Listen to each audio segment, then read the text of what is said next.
Lewis structures in VSEPR tell you that bonds are electron pairs, and they arrange themselves in space in certain ways because of electron pair repulsions.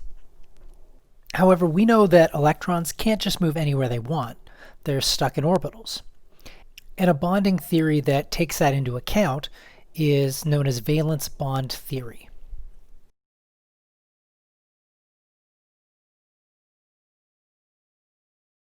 Valence bond theory says that bonds actually form when orbitals on nearby atoms overlap with one another, and they make areas of high electron density.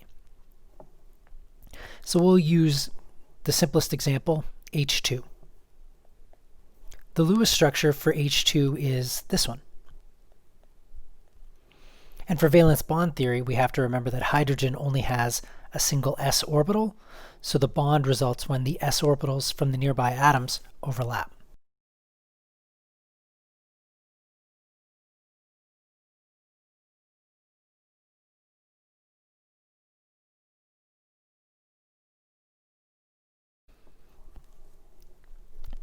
So the overlap between the hydrogen atoms when they get close enough produces an area of high electron density, and that electron density causes the nuclei in the hydrogens to be pulled towards each other, creating the bond.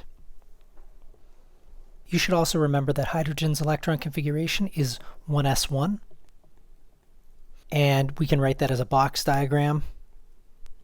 So one of the hydrogens provides an electron with spin in one direction, and the other hydrogen provides an electron of the opposite spin.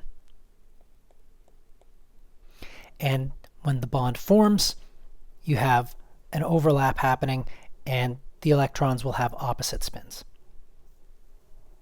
And other bonds are similar in that they have orbitals that overlap. And we'll look at the example of HCl.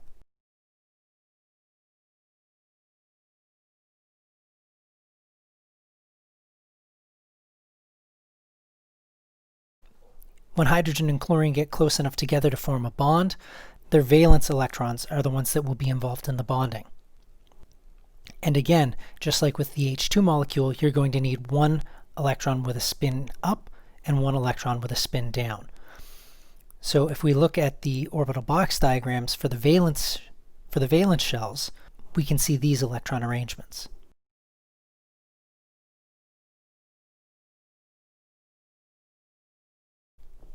So we can see that hydrogen has a single unpaired electron in the 1s orbital.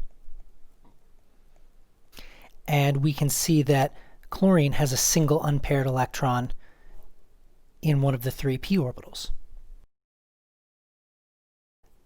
The electrons that are paired up in the n equals 3 shell for chlorine are not going to take part in the bonding. So the way that we can represent this bond forming is to draw our nuclei, and I'll represent them just with dots. So we'll draw the chlorine structure first. Chlorine's 3s orbital is a big spherical orbital. And then chlorine has 3p orbitals. It has the 3px, the 3py,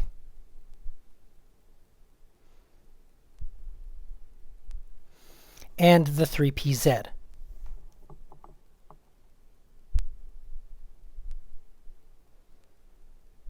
And the bond has to happen when hydrogen's s orbital overlaps with the p orbital with the unpaired electron.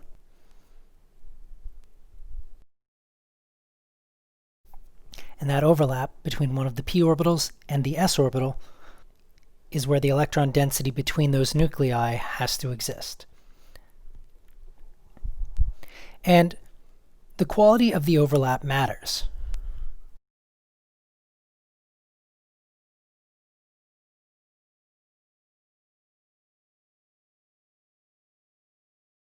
So we have a couple of situations. If you have your nuclei too far apart, the orbitals will have very little overlap. They'll be too far away from each other to overlap effectively.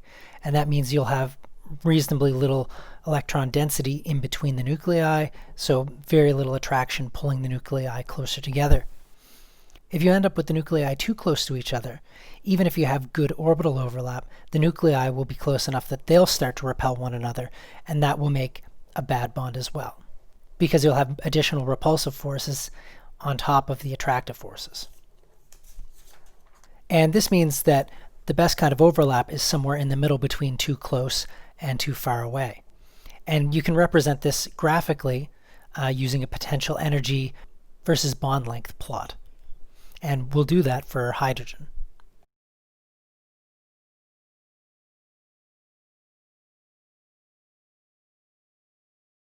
So you'll end up with a graph that looks something like this.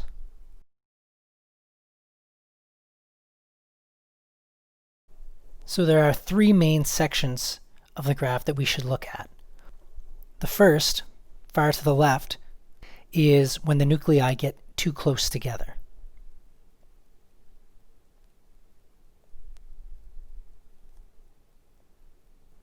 The two s orbitals overlap and they're just far too close, and the nuclei are repelling one another, and the repulsive forces get very, very large, and it's a very unstable situation. Meanwhile, on the far right-hand side, you have really, really bad overlap because the nuclei are far apart.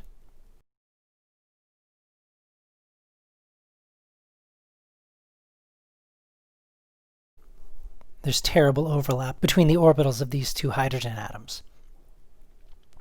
And somewhere in the middle, you have kind of a Goldilocks situation where everything is just right.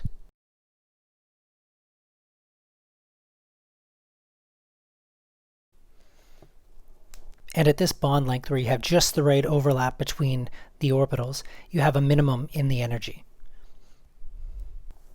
And one other thing that I should point out is that at the far right-hand side of the graph, you have an asymptotic approach to a certain energy.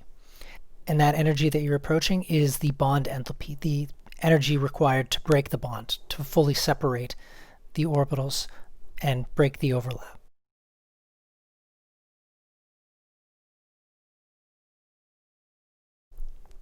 And in some of our earlier examples, we talked about different ways that overlap can happen. We showed overlap between s orbitals and an overlap between an s and a p orbital. And there are a few more, and we'll show them now.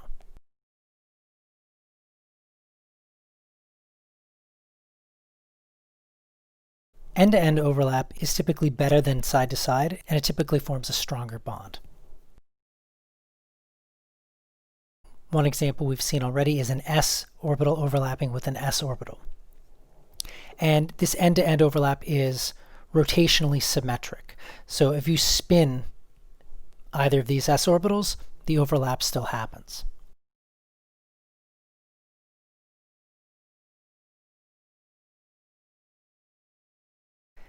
S to P overlap is also what we would refer to as end-to-end, and it's cylindrically symmetric. If you rotate either the s orbital or the p orbital along the bond axis, you won't break the connection. You'll still have good overlap and the bond will happen.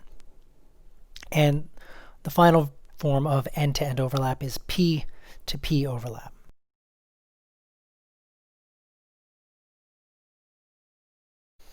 And again, this is cylindrically symmetrical. You can rotate either of these orbitals along that bond axis, and you'll still maintain the connection. The side-to-side overlap is a lot harder to draw.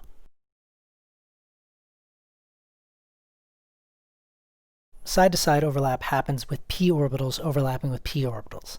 And it's important to remember what an orbital represents. It's a three-dimensional probability of finding an electron. And the likelihood of finding an electron diminishes over time, which means that you can draw these p orbitals aligned side to side, and we have to draw the line to represent the orbital. But in fact, the likelihood of finding an electron extends outward from one of these orbitals in a diminishing way. And that means some of the electron density from the orbital on the left is actually extending to reach the orbital on the right. It's just that there's not very much density extending that far. And the same thing is true for the right-hand side orbital. Its electron density extends to the left, but very minimally. And often we'll show this side-to-side overlap with dotted lines. And this type of overlap is not very good. It's a much weaker type of bond, and it's not spherically symmetric. So if you rotate either one of these orbitals, you can break the bond because the overlap will either disappear or become much weaker than it already is.